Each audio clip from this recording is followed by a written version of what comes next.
Patrick Yao is an analyst with Peel Hunt, and he joins us now to explain why. Patrick, thank you so much for joining us this morning. The solid performance of BSkyB, can that be put into question with all of the hacking? I mean, are there two different stories here? Is one, does James Murdoch need to step down, and two, is BSkyB actually performing well with or without him? I think there are two very different stories at work here. The fundamentals of the Sky business remain pretty strong. What's going on at board level and elsewhere across the News Corporation empire, that's another issue, I think, and investors need to separate the two slightly in order to come up with the right view. But of course, there's so much pressure on companies to either deliver dividends or actually please shareholders, that if you have this tainted company with James Murdoch, is it not time for him to step down just for the good of the company? I think there is possibly an argument for that. However, he does seem to have the support of the majority of the shareholders, and let's not forget that News Corporation does hold 39% of the equity, and that obviously helps stabilise his position within the company somewhat. So you think he should stay? I think that, I mean, obviously there are questions about his performance. I think on the whole, though, I suspect that he may well survive this vote, and he'll stay on as chairman. Now, talk to me a little bit about the solid performance, as you put it, of BSkyB. I guess in times of recession, BSkyB are going after customers, and instead of going to the pub and hanging out with friends, just want to stay home and look at TV. Does that mean that their pricing needs to be lower?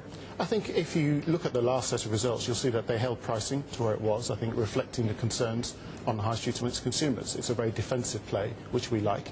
And the strategy is very simple. It's just selling more of its existing product set into the current customer base. So one of the key numbers for us is that almost 3 million subscribers now take all three of Sky's products, and that's a fantastic base to work from.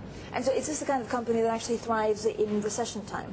It has been quite a defensively structured model for the company. So yes, I mean, in times where there's pressure on the consumer, and the consumer is looking for value for money, but also entertainment as well, something like Sky, I think, really comes to the fore. But how do they grow from here? I know a lot of companies need to look at elsewhere, emerging markets. Is this a company that's going to struggle once the UK market is actually saturated?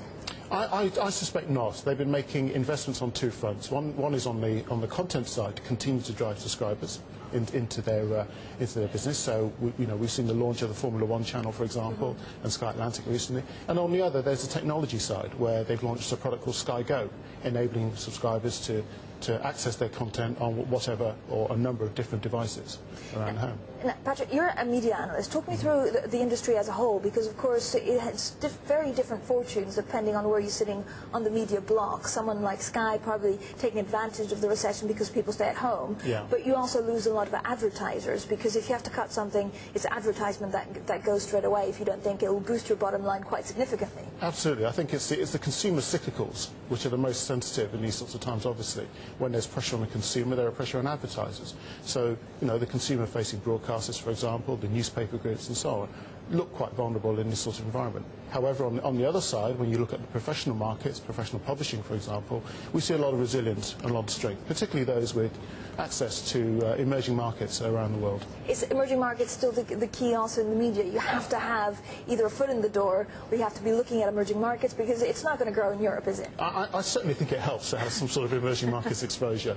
We've seen from the business publishers, the likes of UBM and Reed and all of the big professional publishing groups, that their exposure to the emerging markets has certainly helped deliver some measure of performance coming through their last financial statements. Now, Patrick, just on Facebook very quickly, Bloomberg understands that they're planning an IPO, and that would be valued at around $100 billion. But I wanted to ask you, how difficult is it for the more traditional media companies to be in direct competition with Facebook in terms of advertisers? Because we were just speaking to a chief executive and a founder of a media company that was actually saying, I make most of my business on Facebook now because it's cheaper, and I don't have to spend the big bucks, and I access just as many people.